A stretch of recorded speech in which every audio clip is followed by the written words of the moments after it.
Los martes de salud del Poder de la Tarde, aquí de nuevo.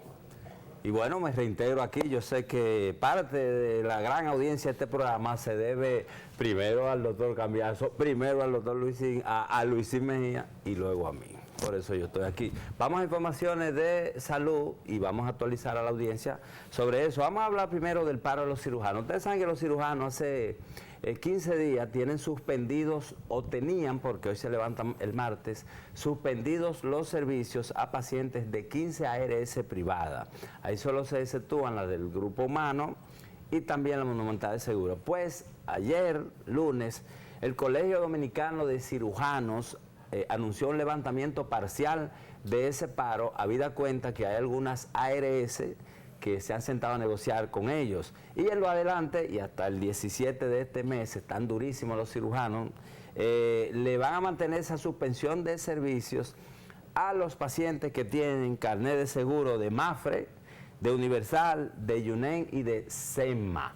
Claro, hasta el 17 ellos le están dando un plazo de las demás ARS que están sentados con ellos conversando para levantarlo o ver qué otro tipo de medida. El paro es que ellos mantienen, es en demanda de mejores honorarios médicos, que se actualice el catálogo de procedimientos, que se incluyan en procedimientos de vanguardia y también el código médico, que es lo que faculta, digamos por ley, para que los médicos ofrezcan servicios a través de las administradoras de riesgo de salud, ARS. Ahora vamos a diabetes, un poco el marco conceptual, porque ya estuvimos aquí a un especialista en diabetes. Ustedes saben que el 13%, 14% de la población dominicana sufre diabetes y eso tiene obviamente una conexión directa con otros males como son obesidad, sobrepeso, y justamente el presidente de la Sociedad Dominicana de Cirugía Bariátrica y Metabólica advirtió que las estadísticas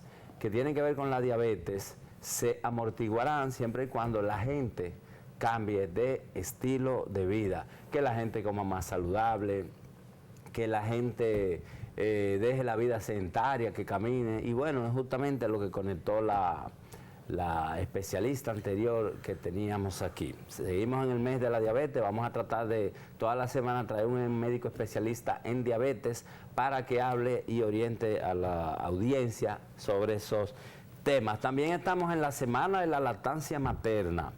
Dice UNICEF que está baja los números de las madres que lactan, es decir, que le dan el seno a sus niños desde que nacen. Eso es vital porque cuando uno profundiza en las informaciones y los estudios, la lactancia materna previene en el curso de la vida una cantidad enorme de enfermedades que ustedes no tienen idea. Entonces, dice UNICEF que estamos bajitos. Yo pienso que hemos aumentado porque hace 5 o 6 años se hablaba de un 6-7% de lactancia y hoy se está hablando de alrededor de un 15%, o sea que se ha aumentado, pero sigue siendo bajito. También siguen las quejas con los fármacos de alto costo. Hoy en un periódico de circulación nacional, el periódico El Caribe, aparecen denuncias de varios pacientes que han sentido el efecto del retraso en la entrega de ese medicamento que el Estado entrega gratuitamente a través del Departamento de Alto Costo del Ministerio de Salud Pública. Las autoridades siempre han explicado que estos retrasos últimamente se deben a problemáticas que escapan al país, como retrasos en embarque producto del tema de la pandemia, la guerra y todas esas cosas que escapan al plano nacional, y que entre la licitación, que es un poco burocrática y que Promese lo supla, bueno, ahí hay retrasos que afectan a los pacientes. Lo importante es que el gobierno ha dado la cara y que los pacientes y las asociaciones de pacientes también griten para cuando hay un retraso, pues se ajuste el mecanismo y no falle.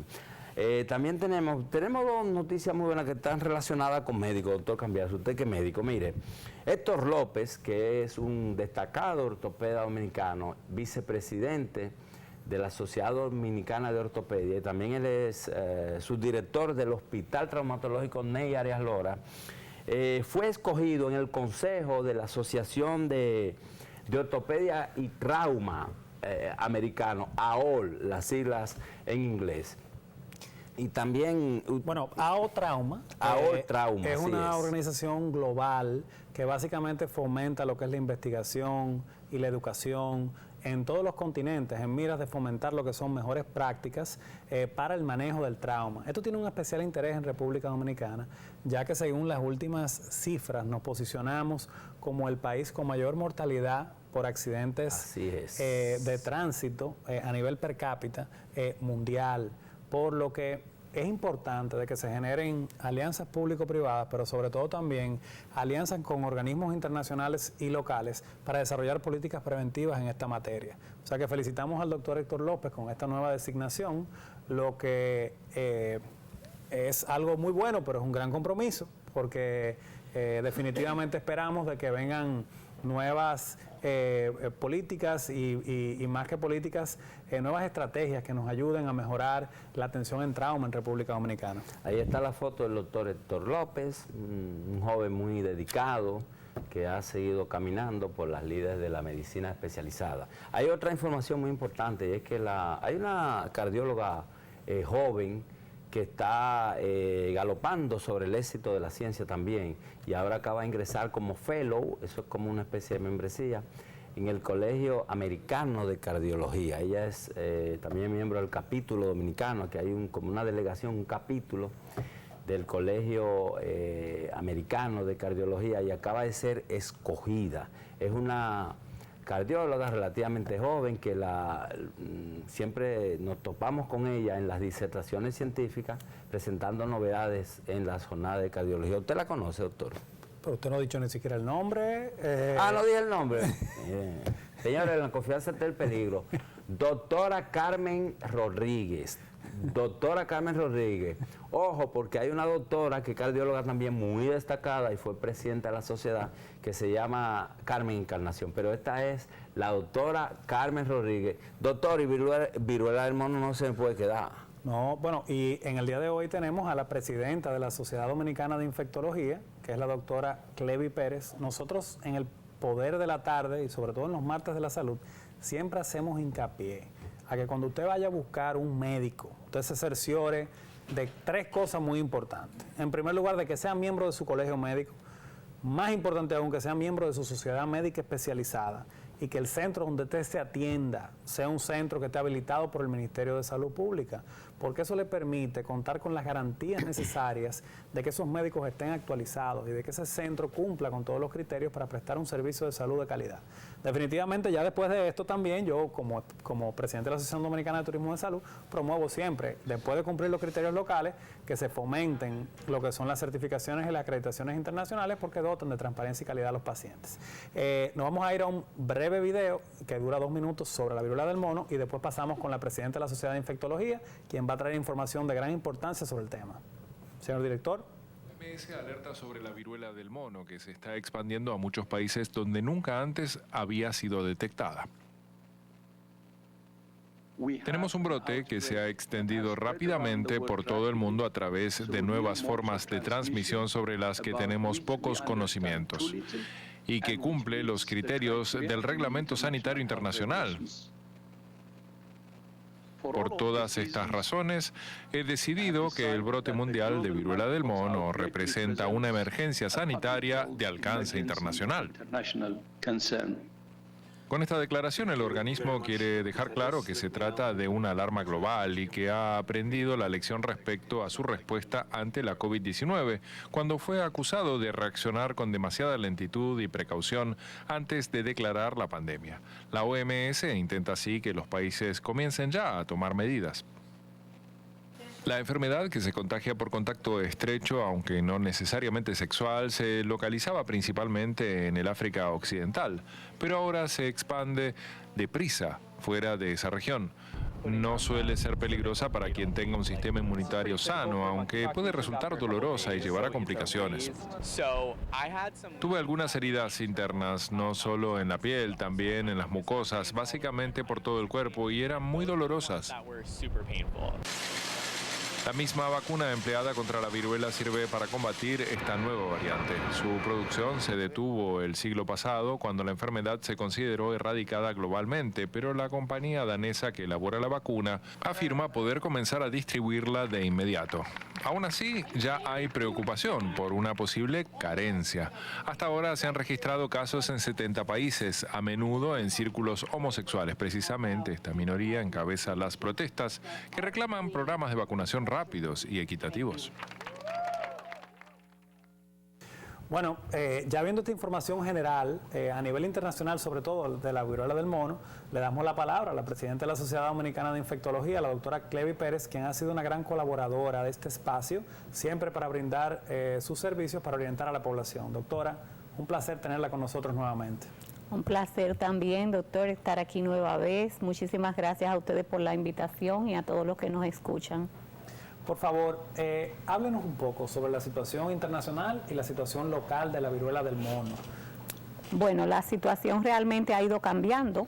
En principio era un pequeño brote que quizás pudo haberse contenido, pero ya realmente estamos hablando, según las cifras oficiales, que ustedes saben que siempre están por debajo de la realidad, porque hay sus registros, pero estamos hablando de cifras oficiales de más de 21,000 casos confirmados por muestras de laboratorio en 78 países, según los datos al 31 del pasado julio, por la misma Organización Mundial de la Salud. O sea que estamos hablando de que realmente los números en estos pocos meses se han ido realmente incrementando de forma sostenida.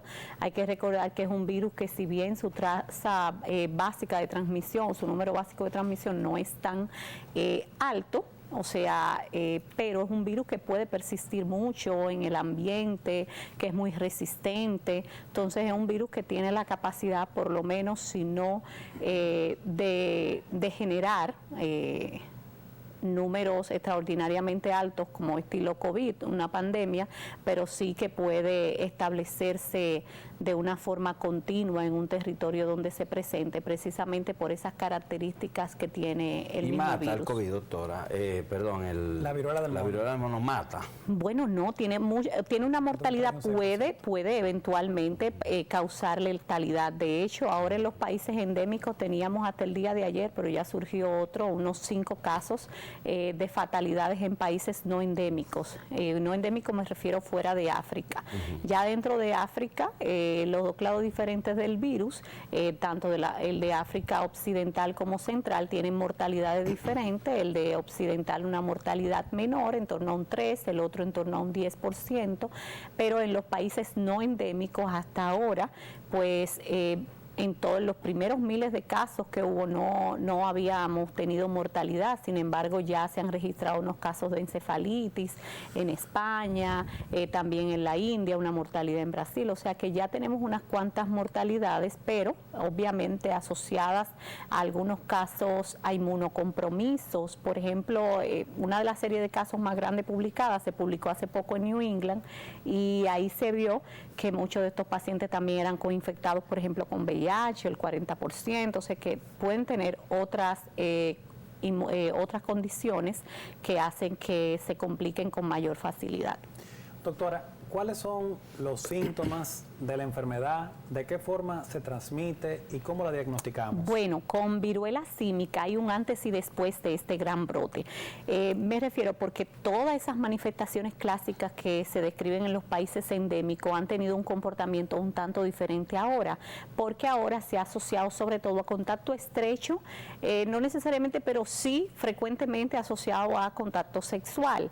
Entonces, por ejemplo, se han visto lesiones anogenitales, lesiones también en la mucosa oral, ulceraciones, a veces hay lesiones múltiples, que es lo típico, pero a veces hay lesiones únicas.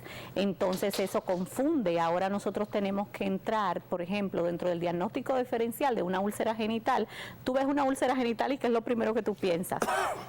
Claro, en sífilis empieza, exactamente, o en herpes, pero ahora mismo habría que introducir viruela símica. Entonces dolor anogenital, como decían, lesiones en mucosas, pero lo más típico, claro, es la fiebre, que haya fiebre antes de que salga la erupción cutánea, que hayan adenopatías, es decir, lo que la gente le dice ganglios, reumas, y luego entonces salga el rash, que puede ir evolucionando y tener lesiones en diferentes estadios, desde una pequeña manchita, una manchita que se eleva, es decir, mácula, pápula, tener vesículas. Las vesículas podrían tener secreciones seropurulentas, podrían tener un centro umbilicado. Es decir, que las manifestaciones varían, pueden afectar las palmas de las manos, las plantas de los pies, pero esas son las, digamos, las más frecuentes que se han encontrado dentro de este brote.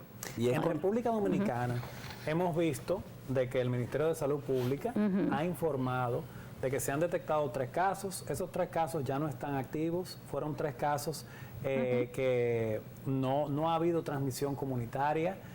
Tenemos entendido también de que se ha reforzado la vigilancia epidemiológica y de que se cuenta en el Laboratorio Nacional con pruebas PCR, que son las ideales, tomando de las secreciones para hacer estos diagnósticos, y que actualmente se encuentran entrenando también los laboratorios privados para que estas pruebas estén accesibles para todos. Sin embargo, hemos visto a nivel internacional como la vacuna de la viruela, que es la que se está utilizando también para la enfermedad de la viruela del mono, la han acaparado sobre todo los principales países ricos. Entonces no hay como mucha expectativa, ¿verdad?, de la vacuna. Sí, así mismo es, y de hecho incluso en los países ricos donde han tomado la decisión lo están sectorizando. Por ejemplo, en Canadá, que es el segundo país en las Américas con número de casos, ciudades como Montreal han determinado vacunar, pero sectorizadamente, por ejemplo, a la población de hombres que tienen sexo con hombres, que hasta ahora se ha visto que son los más afectados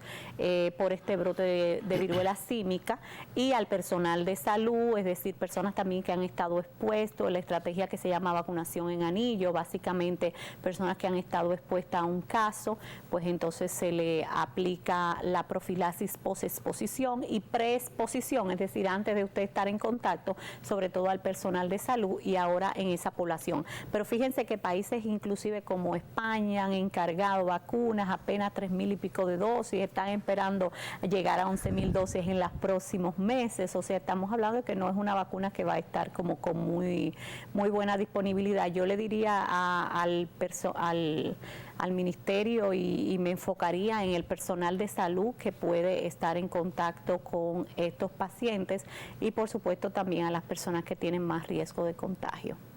Y ustedes, doctora, como Sociedad de Infectología, ¿cuál es el llamado a la población para evitar contagio, etcétera, etcétera? Bueno, básicamente si ustedes saben que no es bueno referirse a veces a una comunidad por el estigma asociado, pero en realidad es ahora mismo un brote que está muy focalizado a la transmisión sexual de hombres que tienen sexo con hombres. Entonces a estos que son muchas veces... ¿Hombres con hombres solamente?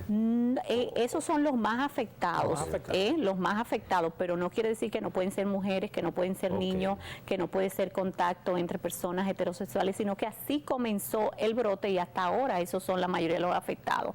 Entonces, procurar sobre todo, pues lo idóneo es tener cuidados y recordar algo importante, Pedro, es que antes de este brote no se había descrito transmisión de viruela símica antes de presentar los síntomas. Entonces teníamos como un paradigma que la transmisión era después que aparecían los síntomas. Sin embargo, ya se ha demostrado que incluso en periodos antes de aparecer los síntomas y sobre todo las lesiones cutáneas puede haber transmisión. Entonces, sobre todo mi llamado más que a la población es a las autoridades, a que desde que se detecte un caso de sospechoso se tomen todas realmente las precauciones para aislar a esa persona, para contener ese brote y que no haya transmisión comunitaria. Es decir, a todas las personas que han estado en contacto, sobre todo en contacto de menos de posible por más de 3 horas, contacto de menos de 3 metros, o sea, contacto cercano, pues que se use la profilaxis post-exposición. Pues evidentemente que funcionaron las medidas porque los pacientes que se dieron lo recogieron. Sí, Pedro, pero fíjense que ahora mismo Nueva York se está convirtiendo en el epicentro del contagio y ustedes saben la gran población dominicana que nosotros tenemos en la ciudad de Nueva York. Entonces yo creo que este es un momento donde todas las medidas que se puedan tomar hay que tomarlas antes de que realmente tengamos una transmisión comunitaria. Doctora, eso no debe incluir que en el aeropuerto se tome control sobre todo. Es que es muy difícil porque fíjate, tendría que tener lesión cutánea, que las lesiones cutáneas sean evidentes. Recuerda que las lesiones cutáneas podrían estar en los genitales, por ejemplo, o sea, no ser evidente. La gente puede entender que eso fue una picadura de un insecto, podría no tener, ¿entiende? O sea, que es un poquito... Y hay muchos, exactamente, sarampión, entre otras enfermedades. De hecho, he visto casos reportados donde al principio se pensó que era acné, que era un brote de acné. O sea, son cosas como que pueden confundir bastante. Entonces, eso de tomar medidas en el aeropuerto, en este tipo de enfermedad, como que no es muy epidemiológicamente posible. No es factible. Exactamente. Y la gente debe preocuparse, perdone, doctor, y la gente debe preocuparse, alarmarse. Yo no creo que haya que tener alarma y yo creo que las autoridades de salud deben preocuparse porque la enfermedad no llegue a tener, no pasemos de brotes aislados, de casos aislados y no lleguemos a tener transmisión comunitaria. Pero realmente es una enfermedad que a diferencia, por ejemplo, del COVID o de otras enfermedades que son mucho más infecciosas, por ejemplo, sarampión, ustedes saben que nosotros estamos teniendo ahora mismo en las Américas otra vez sarampión, en otros países, hasta ahora no en la República Dominicana. O sea, si aquí se introdujese ahora mismo sarampión, pues eso sí sería de mucha preocupación, sobre todo teniendo en cuenta la caída que hemos tenido en las tasas de vacunación. O sea que hay que reforzar la vacunación, las enfermedades inmunoprevenibles para evitar que esas enfermedades se establezcan en nuestro país. La viruela símica, yo creo que las acciones pueden ser sectorizadas hacia la población de mayor riesgo para evitar realmente que en esa población llegue a ser un problema serio. Bueno, en el día de hoy, Pedro Ángel, yo estuve en contacto con el doctor Eladio Pérez, viceministro de Salud Pública, también con el presidente de la Sociedad de Vacunología, el doctor Brea, ahora en contacto, ¿verdad?, con la presidenta de la Sociedad de Infectología, y creo que lo importante es llamar a conciencia, hablar sobre cuáles son los síntomas y las características, y este trabajo que fue tan efectivo en el COVID, de alianza público-privada, que nos permita desarrollar una respuesta efectiva ante esta enfermedad. Yo creo que, Alejandro, fíjate, vamos a pensar, por ejemplo, lo que en su momento fue efectivo en VIH, por ejemplo, la educación sexual, hablar de cómo prevenir, porque si bien esta es una enfermedad que no es clásica, de las clásicas enfermedades de transmisión sexual, sí el brote actual tiene que ver mucho con contacto cercano y transmisión sexual, y creo que es bueno poner estos temas sobre el tapete, no para discriminar, sino para educar y pensar que poblaciones específicas deben cuidarse ahora especialmente porque tenemos una enfermedad que podría estar transmitiéndose en esas comunidades. Bueno, nos queda tiempo para una última pregunta, y es que, bueno, el periodo de incubación de esta enfermedad sabemos que está entre 5 y 21 días. Pero ya se han descrito casos de hasta un día hasta 31 días, o sea, tan corto como un día y tan largo como un 31 días. Pero que se considera ahora mismo que es bastante inespecífico. Antes era una enfermedad autolimitada entre 2 y 4 semanas, y también hemos visto que también esto ha variado mucho. Se hablan de algunos antivirales para el uso de esta enfermedad. Cuéntenos sobre eso. Sí, de hecho, por ejemplo, la minoría de los casos se han tratado con antivirales, sobre todo con Cidofovir y con Tecovirimat. Ya el Cidofovir es un antiviral que se había usado en otros virus previamente y se tenía experiencia. El Tecovirimat básicamente en viruela y ahora viruela símica, o sea, se había creado por unas posibles, ustedes saben que viruela, como todavía hay virus en laboratorio y siempre se ha creído que podríamos tener ataques biológicos, uso como arma biológica, pues se habían desarrollado tratamientos y ahora se están aprovechando en este contexto de viruela símica.